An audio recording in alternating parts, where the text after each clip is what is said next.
Saya tanya pada nenek saya, "Nek, Tuhan saya siapa?" Nenek saya bilang, "Tuhanmu namanya Dewa Langit." Oh gitu. Saya bilang, "Enggak deh, enggak, bukan itu Tuhan saya." Lah kenapa? Saya enggak rela Tuhan saya pernah diobrak-abrik sama Kerasakti. Enggak, itu bukan Tuhan saya. Saya cari ibu-ibu sekalian, saya cari ke agama Buddha, saya cari ke agama Hindu, saya cari ke agama Katolik, saya cari ke agama Kristen. Saya enggak dapat Tuhan itu siapa. Lah kenapa? Karena enggak memuaskan akal. Yang tadi saya cerita, saya keluar dari agama Katolik karena enggak muasin akal.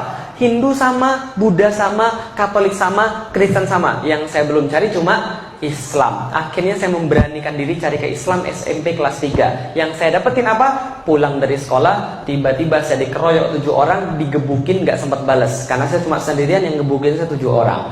Setelah saya digebukin, saya nanya, minimal kasih tahu saya alasan kenapa saya digebukin. Orangnya jawab, karena matamu sipit. Gitu kan ya. Oh, berarti ini yang diajarin sama orang muslim ini. Orang Islam suka nyakitin orang lain, gitu kan ya, suka mukulin orang lain, tidak adil, jahat dan sebagainya. Itu pandangan saya. Sehingga pandangan saya SMP kelas 3, saya percaya ada Tuhan, tapi saya nggak percaya sama agama.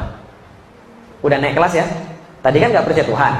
Sekarang sudah naik kelas, percaya Tuhan tapi nggak percaya agama. Karena kelakuan pemeluk-pemeluknya bisa dipahami, ibu sekalian. Setelah saya masuk kuliah, teman saya nanya, "Lik, kamu masih mau nyari Tuhan itu siapa?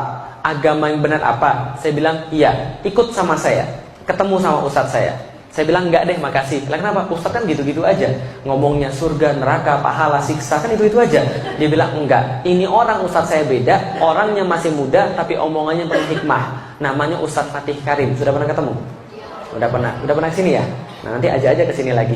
Itu ustadz saya mengislamkan saya. Nah, ketemu Ustadz Fatih Karim pertama kali ketemu, saya bilang, "Ini kayak bukan ustadz." Lah kenapa? Dalam kepala saya ustadz tuh pakai peci, pakai sorban, pakai gamis, pakai jubah, harus sudah tua, jenggotan, lalu ngomongnya harus ngeri. "Assalamualaikum warahmatullahi wabarakatuh." Jadi kalau seandainya Anda tidak bisa tidur, datang aja sholat Jumat tidur, Anda gitu kan ya?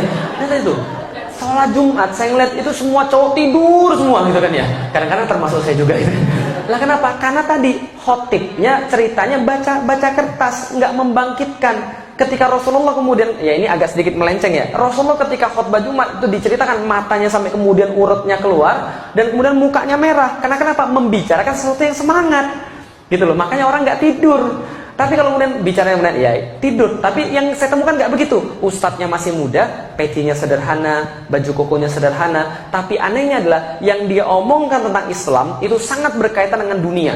Bahkan dia paham dunia sama seperti dia paham akhirat. Saya tertarik pembicaraan ini karena sebelumnya saya nggak pernah mendengar yang kayak begini. Saya tertarik, saya bilang, "Kang, kita lanjut pembicaraannya." Dia bilang, "Boleh, datang ke rumah saya, datang ke kos-kosan saya minggu depan. Kamu bawa Alkitab, saya bawa Al-Quran. Kita diskusi tentang siapa Tuhan langsung dari buku petunjuk yang sebenarnya."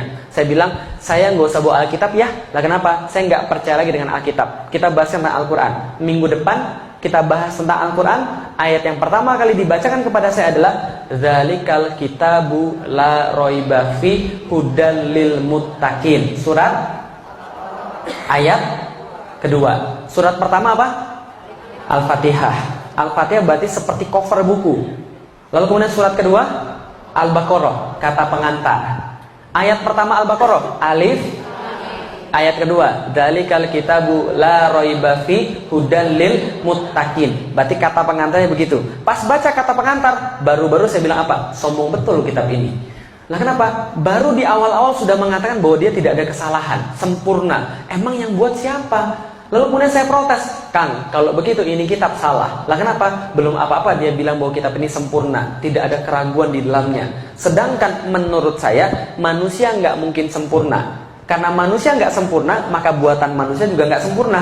Karena pikir saya yang buat Al-Quran adalah manusia, padahal bukan.